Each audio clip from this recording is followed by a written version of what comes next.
A terrorist hijacking inspires an incredible mission.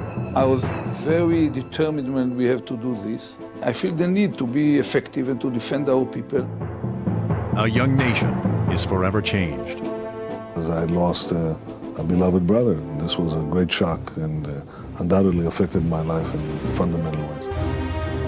With echoes of Nazi Germany. My God, you're going to have a small Holocaust in this plane. And a daring rescue mission that stuns the world.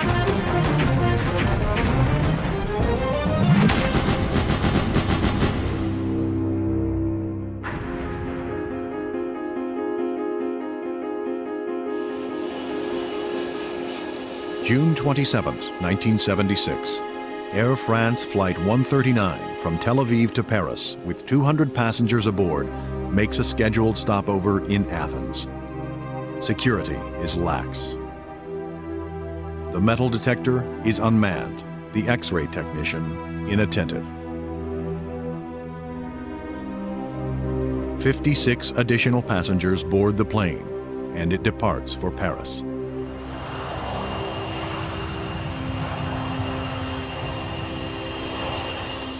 But 2 minutes after takeoff, 3 men and a woman leap to their feet, brandishing guns and grenades. Flight 139 has been hijacked.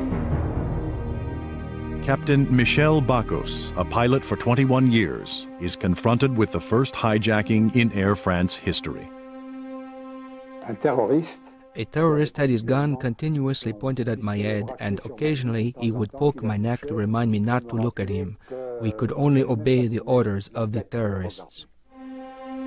Tricia Martel was en route to London for her mother's funeral. Anybody who tried to protest, they would hit them with the butt of the gun or with their hand. You sit, you can't breathe, everything dries up, and all you can think of is, dear God, help me. The hijackers announced that they have commandeered the flight in the name of the Popular Front for the Liberation of Palestine, the PFLP. They plant explosives along the aisles, search passengers, and collect passports.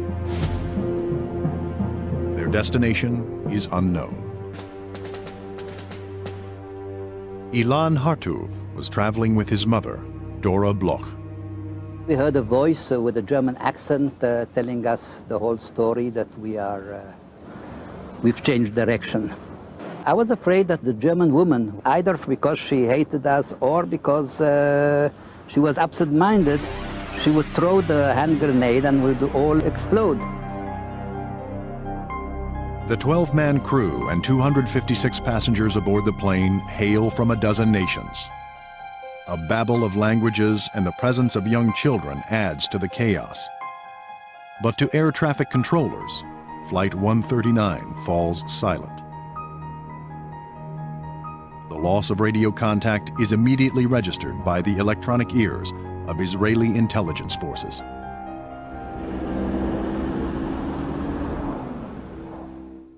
A message is flashed to Prime Minister Yitzhak Rabin.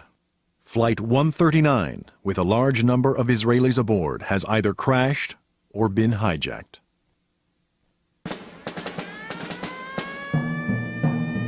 At Tel Aviv's Lod Airport, military forces go on alert, expecting the plane to return to Israel. At the time, Muki Betzer was deputy commander of an elite Israeli commando force.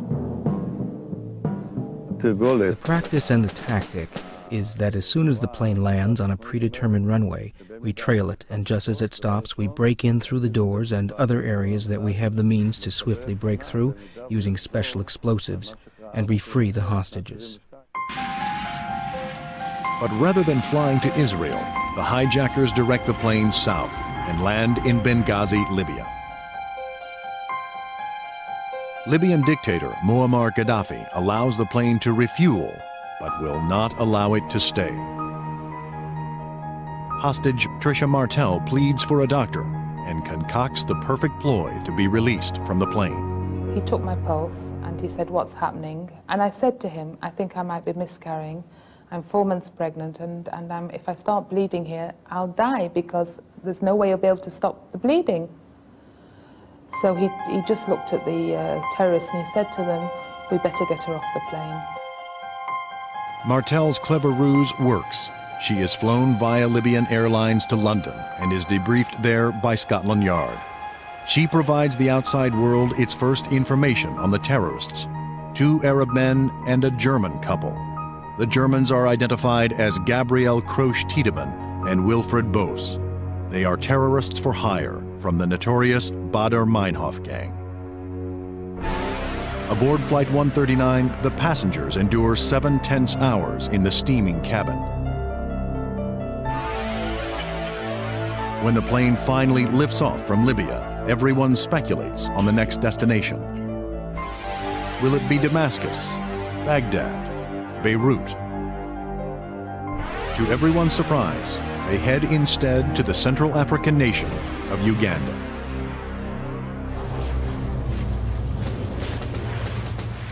Uganda, oye! The terrorists are greeted at Entebbe Airport by Ugandan dictator Idi Amin Dada. It is estimated that Amin may have killed over 300,000 countrymen while taking over Uganda. With 5 wives and as many as 18 children, Amin is known in the West as Big Daddy. He is also known to be suffering from advanced syphilis and prone to that disease's irrational behavior. For years, Amin had allied himself with Israel, but in 1972 the Israeli government refused to provide him with high-performance jets that he wanted to use to attack neighboring Tanzania. His pride stung, Amin severed relations with Israel and embraced the Palestinian cause. After the establishment of the State of Israel in 1948, Palestinian groups resorted to terrorism to regain the land they claimed as their own.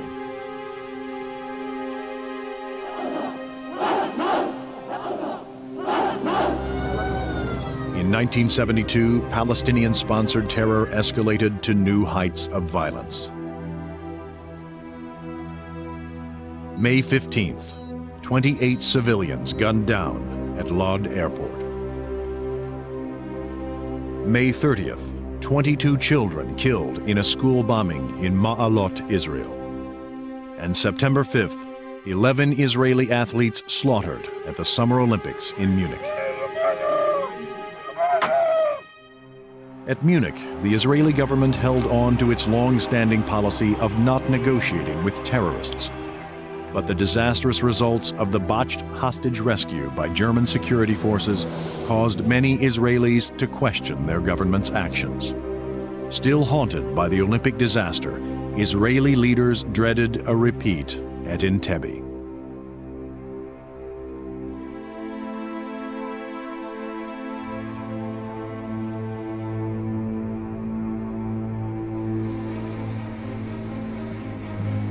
Midday Monday, the hijackers herd 256 passengers and 12 crew members into the airport's old terminal building. The 4 terrorists from the plane are joined by 6 other Palestinians already in Uganda.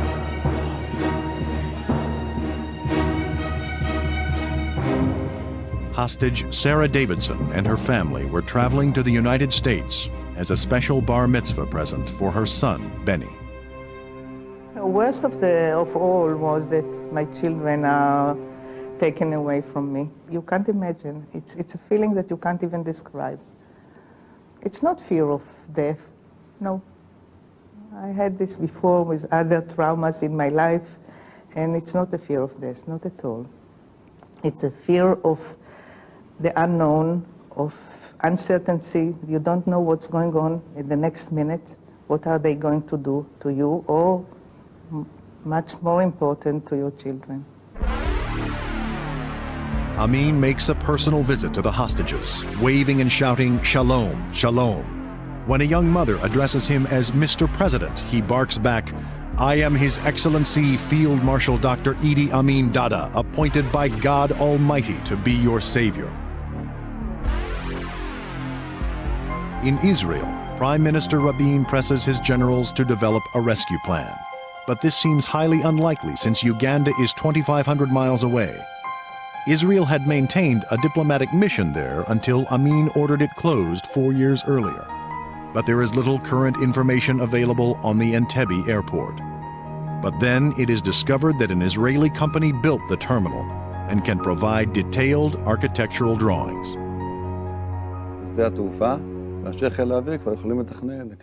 But what was missing, and it was clear that without this information there would be no operation, was A, what was the current condition of the airport terminal, and B, where was the location where the hostages were being kept prisoner?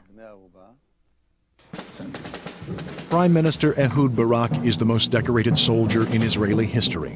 In 1976, he was chief of operations for the intelligence branch of the Israeli Defense Force.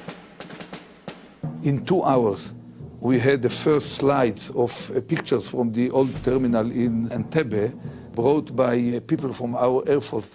And a few hours later, we got movies taken in this terminal during different ceremonies.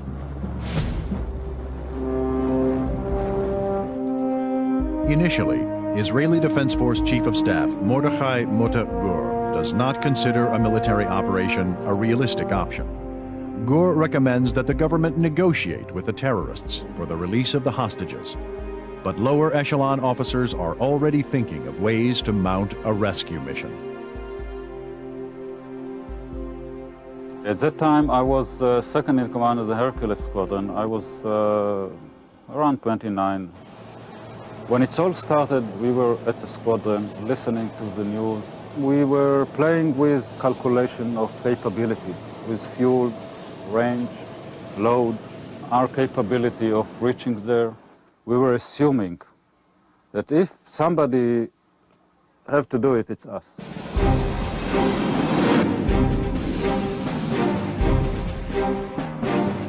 Monday evening, Israeli intelligence identifies Dr. Wadi Haddad as the mastermind behind the hijacking of Flight 139. Haddad heads a PLO splinter group called the Popular Front for the Liberation of Palestine. Their specialty, international terrorism.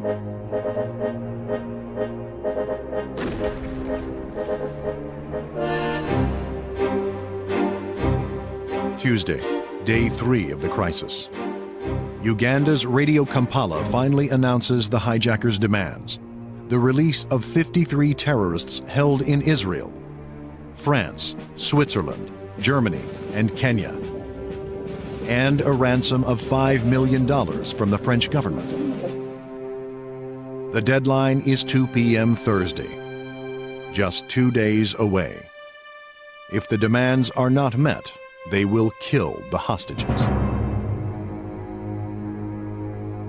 The terrorists to be released include Kozo Okamoto, who planned the bloodbath at Lod Airport, and Archbishop Capucci, who used his position to smuggle guns to other terrorists in the Middle East.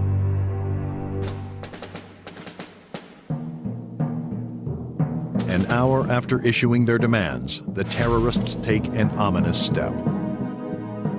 They broke a cupboard or plywood wall. They arranged for a kind of door, and they called names. The minute he began to call, we began to know it was all Israelis. Hostages are separated into 2 groups, Jews and Gentiles. The sight of Germans segregating Jews revives chilling memories of Nazi Germany. A young medical student writes in his diary, "The feeling here is like an execution." It's a terrible feeling. It's a feeling of separation, that you are different and that you are punished because you are a Jew. Not only Israelis, but you are a Jew, so you are punished.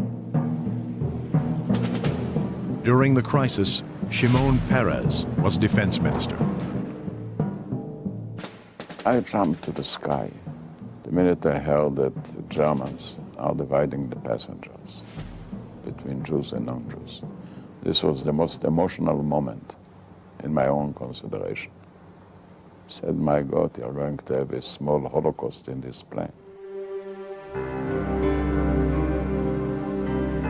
One hostage, a concentration camp survivor, later recalled. I felt myself back 32 years when I heard the German orders and saw the waving guns and imagined the shuffling lines of prisoners and the harsh cry, "Jews to the right." And I wondered, what good is Israel if this can happen today?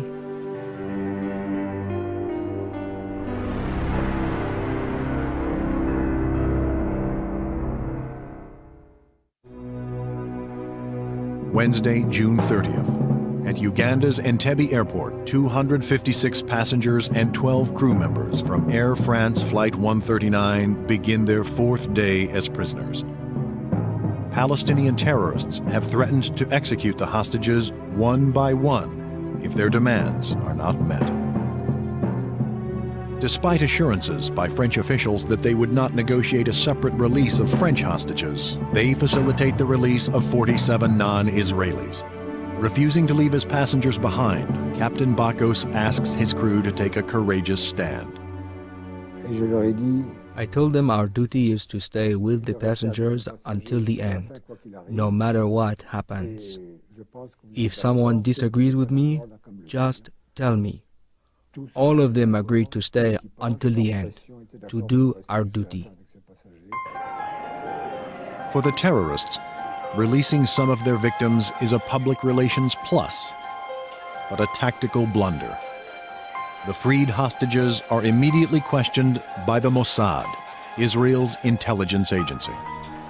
And so you start to look for every piece of information, for every person who was there, who knew the situation. You just try to look for anything that you can.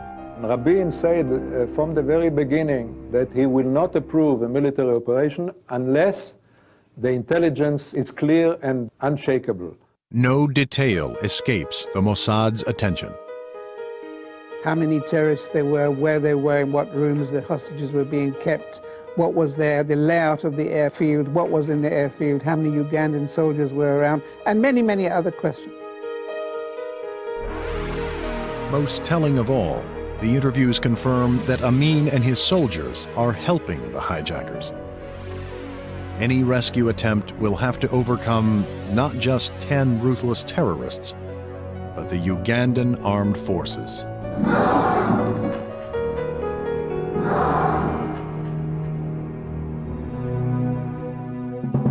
As the hijackers' deadline approaches, emotions rise in Israel. Families of the hostages descend on Prime Minister Rabin's compound, demanding that he do the unthinkable, negotiate with terrorists. I can understand our families in Israel. They didn't know anything, whether we live, whether we are tortured, whether we are all together or separated. On Thursday morning, the hijackers free 101 hostages, leaving only the flight crew and 107 Jews as captives. In Israel, newspaper headlines scream a word long associated with the Holocaust: selektia, the selection of Jews. General Dan Shomron, later Israel's highest-ranking officer, commanded the paratroop and infantry forces. I thought to myself, here is the selection again. But now there is the Israel Defense Force with its long-reaching arm and top soldiers. Can we sit quietly on the sideline? It seems simply impossible. France, its own civilians now safe, assumes a low profile.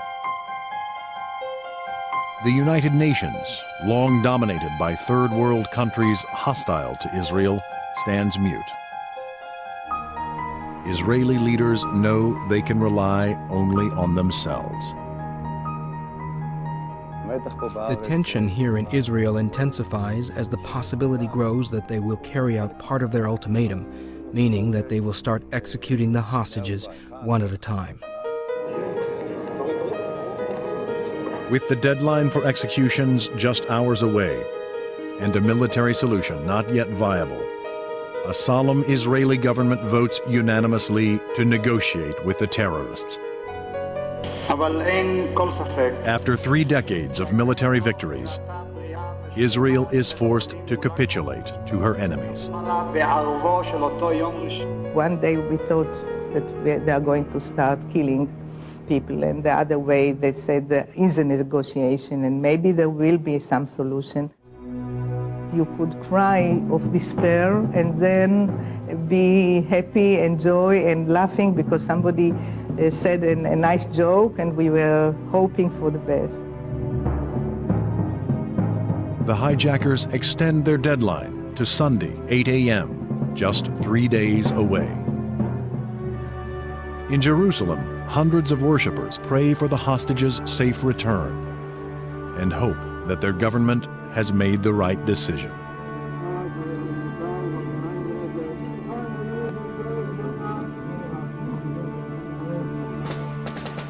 Defense Minister Shimon Peres believes that complying with the terrorists' demands is logistically impossible, leaving a military operation as the only viable option. The minute it became clear that they are asking the release of prisoners from Kenya, from Germany, from France, from Israel, I immediately reached the conclusion that this will never happen, for different reasons. In the given time, forget about it. We don't have such an option. Peres assembled the chief of staff, the chief operational officer, Kuti Adam, and asked, what can we do? They told him that they didn't have an operational plan yet, so he said, well, present to me the plans you don't have yet. Peres is presented with a bold plan. 4 C-130 Hercules transports will fly 2,500 miles over hostile territory to Entebbe. The first plane will swoop down with a storming force of commandos to surprise and overpower the terrorists. The 3 remaining planes will then recover the hostages.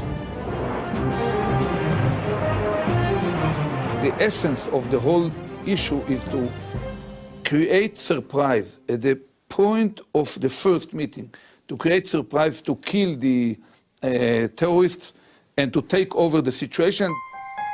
General Benny Peled, then commander of the Israeli Air Force, was confident of success. We have the capability of airlifting 1,200 soldiers and equipment to Entebbe if security can be kept within 24 hours. Simple. When Benny Peled asked me in a very straight face, he said, what do you want? That we shall conquer Entebbe or the whole country? And I asked him, how much do you need for one? For another, he says, to conquer the whole country, I need 1,000 soldiers. To conquer Entebbe, he says, maybe 200-300. And they liked his daring. While the Israeli Defense Force, or IDF, rehearses for the assault on the old terminal, government officials are trying to convince the terrorists that they need more time to meet their demands. If the Israelis can convince the terrorists that they are negotiating in earnest, they may catch them off guard. The success of the mission hinges on achieving total surprise. It was an interesting moment where Peres asked everyone around the table, what are the chances the operation will succeed, how many casualties they guesstimate, and whether they are for it or not. There were various opinions. Some thought it was James Bond, others were for it. Colonel Matan Vilnai was chief of the paratrooper brigade and deputy commander of the rescue operation. It was a moment of truth, you know. You have to say if you believe in it or not. And all of us said that we can do it. But even the most optimistic advocates for the mission knew that failure could be disastrous. At the moment that the terrorists understand that we are there, their immediate reaction would be to kill as many hostages as they can. If they are crowded in one room and somebody throws a few hand grenades and open automatic fire, for my planning, 100% of casualties. A code name is selected for the mission, Operation Thunderbolt.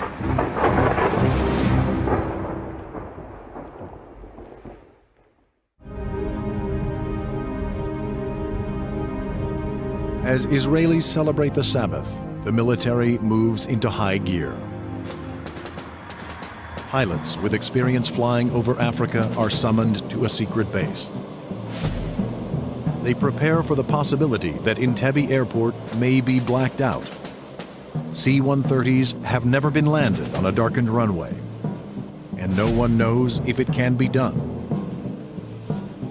Using early night vision prototypes, the Air Force conducts a test run on a landing strip in the Sinai Desert. Well, I was sure that we can land at pitch dark. I invited the Chief of Staff to fly with us, and at 200 feet, for safety reasons, the drill was to open up landing lights. When they opened up the landing lights, everybody saw, at least I saw and the pilots saw, that we were off center of the runway about maybe 200 feet. For the exercise, it was not a success.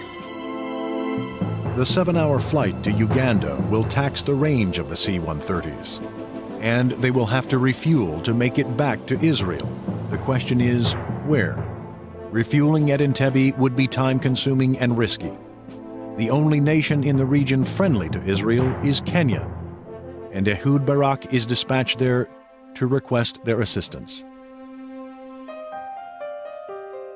30-year-old Lieutenant Colonel Yoni Netanyahu is chosen to lead the mission. A Harvard philosophy graduate, Yoni's men call him by an old Hebrew phrase that translates as the man of the sword and the Bible. Severely wounded in Israel's 6-day war with Egypt, he was left with painful nerve damage in his left arm. Although still officially 30% disabled, he talked his way back into the commandos, and 2 months before Thunderbolt, was promoted to command an anti-terrorism unit.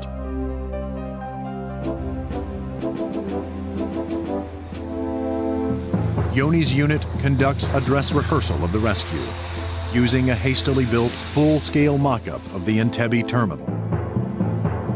Commandos memorize identikits of the terrorists so they can instantly distinguish friend from foe.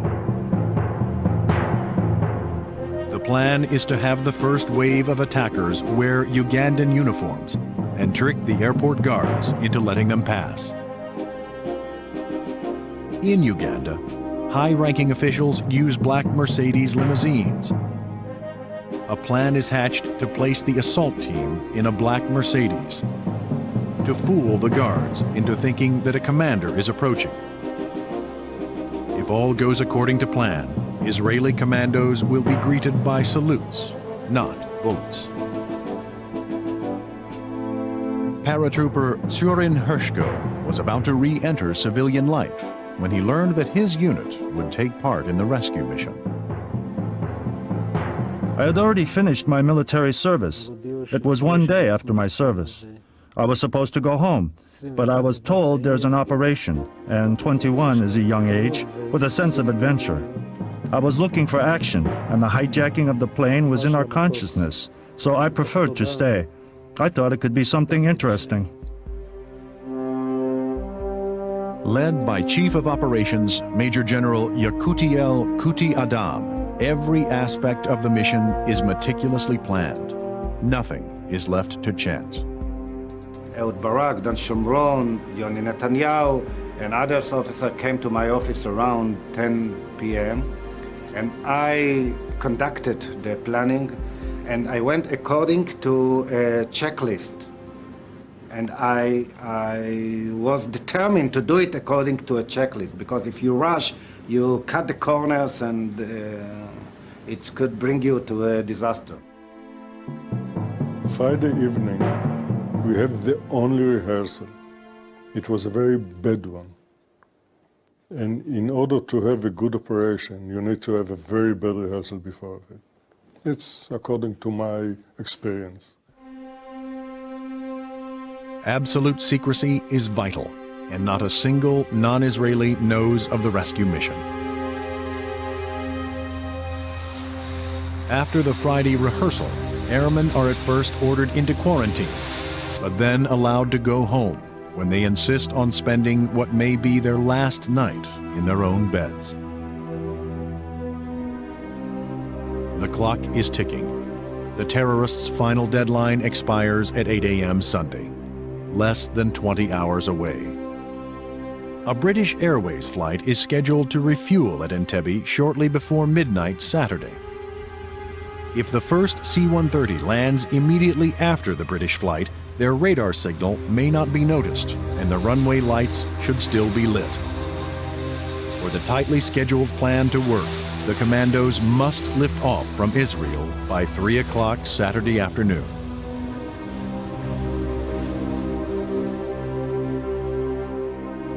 With this new deadline just minutes away, the Israeli cabinet has still not approved the mission. A failed operation will cost many lives, encourage future terrorism, and further isolate the country. The crisis is a test of democracy under siege, and Prime Minister Rabin insists on the unanimous approval of his cabinet. At 15 to 3, the government is still debating. I called Rabin's military coordinator and I told him to tell Rabin that if we don't take off by 3:30, they are in essence deciding against the operation. I suggest that we take off. Our point of no return is after some 4 hours of flying. The government can continue to debate, and when they reach a decision, if it's negative, we'll return. 2 Boeing 707s, one a hospital ship, the other an airborne command center, will accompany the 4 C-130 Hercules transports. With the government still undecided, the aerial armada lifts off for Africa at 3 p.m. Rabin insists that military intelligence confirm the hostages' location and verify the defenses in place at Entebbe. Photos from reconnaissance jets and images relayed from U.S. surveillance satellites lack these critical details. Rabin, in fact, said, unless we know from the intelligence that when we are coming with the Hercules, the hostages are still there, and that the vehicles can cross from the new terminal to the old terminal, I will not approve it. A Mossad agent rents a small plane in Nairobi and flies to Entebbe, where he fakes a malfunction. While circling at low altitude in apparent distress, he snaps photographs. These pictures reach the assault team with moments to spare. Half an hour after the rescue planes depart, the cabinet winds up its marathon discussion. Rabin directs Perez to flash a message to the anxiously waiting pilots. Zanek, meaning jump or scramble. Operation Thunderbolt is a go.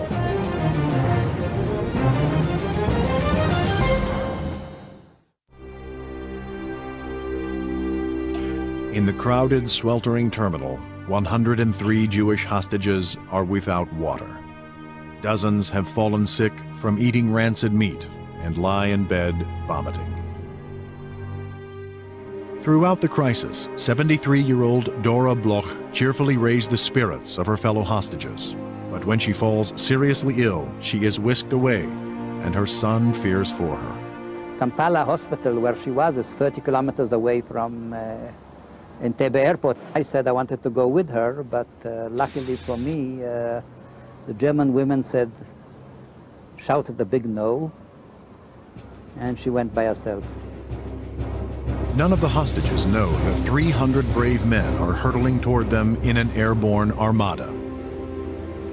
Each Hercules crew must maintain radio silence as they navigate the 2,500 miles to Entebbe.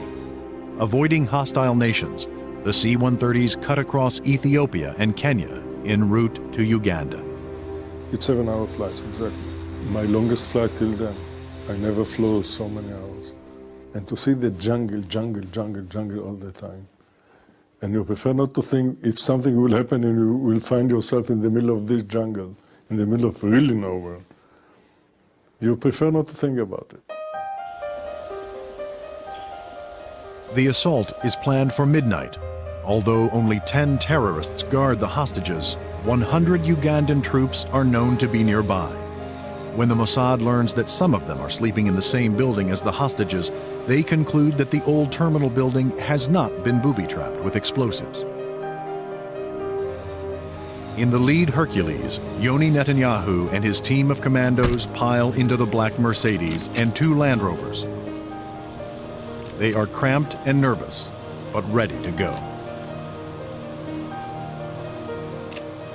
Suddenly, airport lights appear. As the Israelis had hoped, the Entebbe runway is fully lit. Either the lights have been left on from the last British Airways flight, or the terrorists have been warned and are waiting in ambush. The lead Hercules drops from the sky and taxis toward the old terminal. Tension is high inside the plane. Every detail of the next few minutes will be forever etched in the mind of Yoni Netanyahu's second-in-command, Lieutenant Colonel Mookie Betzer. The Mercedes rolls out, after it the 2 Land Rovers, and we turn the lights on. We identify the old terminal easily and drive toward it at about 40 kilometers per hour in convoy.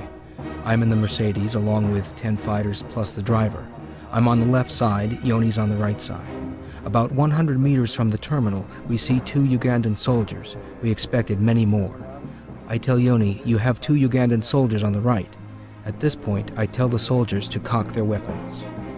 As the Ugandans salute, black pistols fitted with silencers fire a burst, and the guards collapse. The Ugandan soldier falls to the ground and we pass by him, but he's not dead. He rises.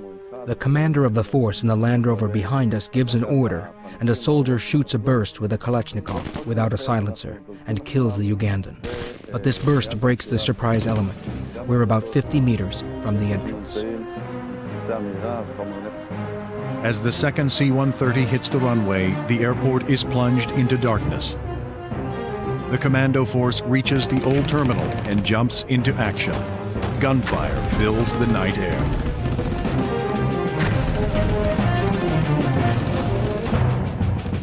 Diary entries by hostage Sarah Davidson record moments frozen in time. Suddenly, we hear a shot, followed by a burst. A Ugandan soldier probably fired a burst. We put the cards down and exchange looks. The terrorists reach for their weapons. They seem confused. In a split moment, we dive to the ground and crawl toward the bathrooms. Hostages fear that the long-dreaded executions have begun. Amir enters first, Amnon, a team commander, follows, and then me. Amir shoots first at the terrorist on the right, who understands what's happening and opens fire, killing one of the hostages and wounding 2 more before we hit him. At the entrance, Amnon identifies the German man and woman a meter away and kills him. The shooting subsides. Someone shouts, "Israeli soldiers!" Are we saved? We lift our heads slowly with disbelief, and we see the most magnificent sight of our lives. Like a dream. A short soldier, his face darkened, in battle fatigues, wearing a white hat and holding a large machine gun. He looks at us calmly and says, "Folks, are you all right? Come on, we came to take you home." Everybody was shouting, it was a kind of surrealist scene. Everybody was shouting, "Miracle, miracle, Nes, Nes." In just 1 minute and 45 seconds, the assault team has secured the lounge area. 7 terrorists have been killed, but 3, including the mastermind, Wadia Haddad, have disappeared. Outside, Ugandan forces prove no match for the elite Israeli commandos. Ugandan guards fire bursts from the control tower, and Yoni's unit advances on them. Suddenly, Yoni collapses, hit by a sniper. I report to Yoni that the mission was carried out, but before he answers, Amir comes on the communication line and shouts, "Mookie, Yoni's hit, Yoni's hit."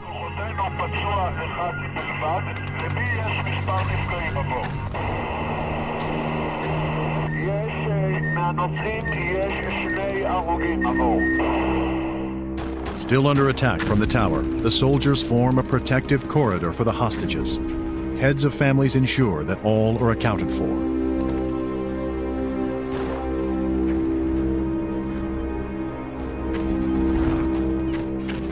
Russian-built MiG jets are blown to bits as the first C-130 begins the time-consuming refueling process. The planes must refuel and leave before Ugandan reinforcements reach the airport. Then word is received from the Airborne Command Center flying above that the C-130s can leave immediately. Kenya has finally granted permission for the Armada to refuel in Nairobi. Exactly 53 minutes after landing, the first C-130 Hercules lifts off. Aboard is the lifeless body of Yoni Netanyahu.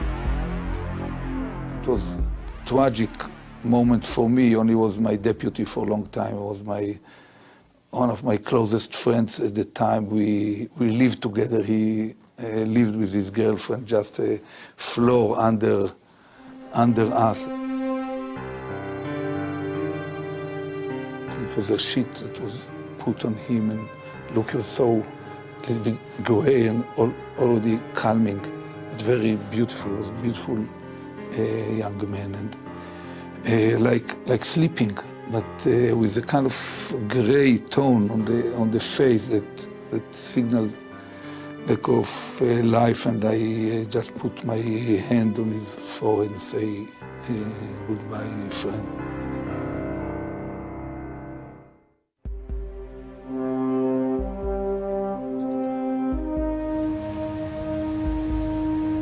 After a 50-minute flight from Entebbe, the first C-130 lands in Nairobi for refueling. It carries the 10 most seriously injured hostages and one soldier, Turin Hershko. A Ugandan bullet penetrated his spinal cord, and he is unable to move or speak. Incredibly, just 3 hostages were killed in the rescue. Among the assault force, there is but one fatality: Yoni Netanyahu. 2 hours before dawn, the last Israeli plane lifts off from Nairobi. The only evidence of their visit is bloodstains on the tarmac.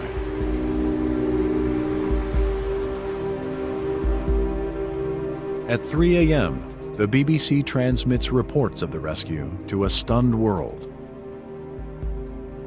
Every person in Israel will always remember where they were when they heard the news. Future Prime Minister Benjamin Netanyahu had no doubt that his older brother Yoni helped lead the mission. I learned that Israel had acted in Entebbe, and at that point I picked up the phone. I called my younger brother Ido and I said, I had only one question, and these are the words that I said. I said, "Hi, is Yoni back?" Joyous Israelis take to the streets, waving wildly to the planes passing overhead. A tumultuous crowd gathers at Lod Airport to welcome home the returning heroes.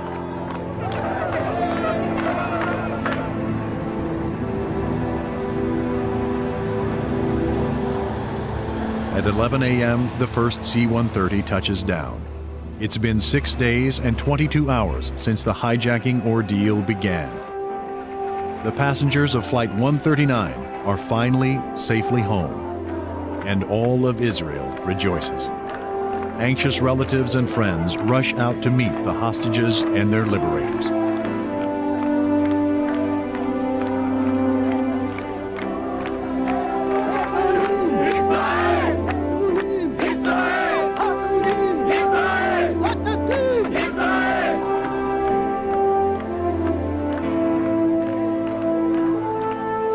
The elation of the hostages is tempered by the expression of the men who had saved their lives. We asked the soldiers, "Why do you look sad?" We told them, "You've done one of the most heroic deeds in military history, which will probably be studied in military academies for many, many years." And they said, "Yes, but our leader was killed." United in joy and sorrow, Israelis joined hands to mourn the loss of Yoni Netanyahu. In his honor, the mission would later be renamed Mivitza Yehonatan, Operation Jonathan.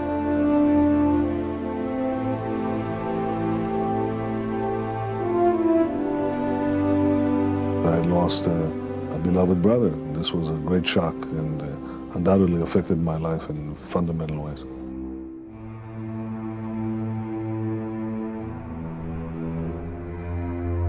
Others were also touched by tragedy.